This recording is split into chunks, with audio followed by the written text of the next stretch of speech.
پروردگار همیشه تن صحت وقتی خوش عمر درازی به برکت جمته و همیشه همیت سر بلند باشن و همیت قشلاقشون عبود کنن و آمین. دولتشون عید زیاده کنن. آمین. الله اکبر.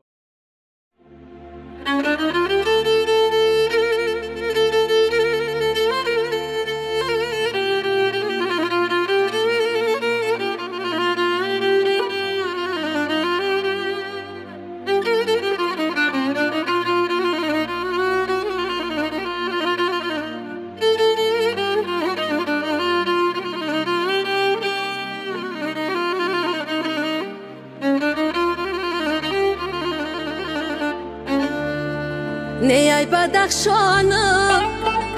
نه ای سغد و خطلانم نه ای بدخشانم نه سغد و خطلانم بدان هندوستانم ای تاجیکستانم هر کس پرسد زی من ای تاجیکستانم ای تاجیکستانم جان تاجیکستانم ای تاجیکستانم جان تاجیکستانم نه ای بدخشانم نه سغد و خطلانم نه ای بدخشانم نه سغد و خطلانم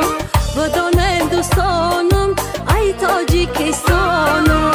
هر کس پرسد زی من ای تاجیکستانم ای تاجیکستانم جان تاجیکستانم ای تاجیکستانم جان تاجیکستانم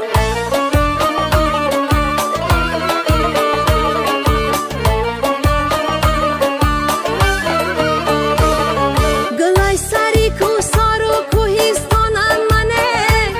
در دامنی زیبایی گلستانم من هر کس که بپرسد زی کدام این خاکی ای خاکی بلند تاجیکستانم من هر کس که بپرسد زی کدام این خاکی ای خاکی بلند تاجیکستانم منه ای تاجیکستانم جان تاجیکستانم ای تاجیکستانم جان تاجیکستانم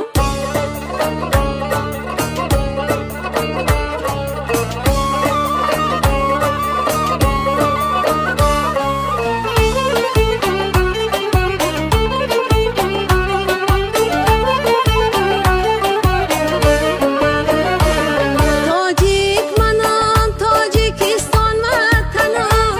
این چشمه و صحرا و گلستان وطنم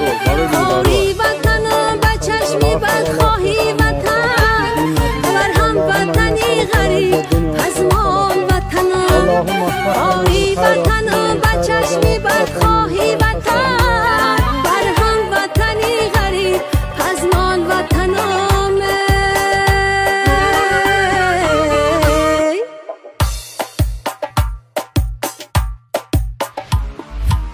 نه ای بدخشانم نه سغد و خطلانم نه ای بدخشانم نه سغد و خطلانم بدان هندوستانم ای تاجیکستانم هر کس پرسد زی من ای تاجیکستانم ای تاجیکستانم جان تاجیکستانم ای تاجیکستانم جان تاجیکستانم ای تاجیکستانم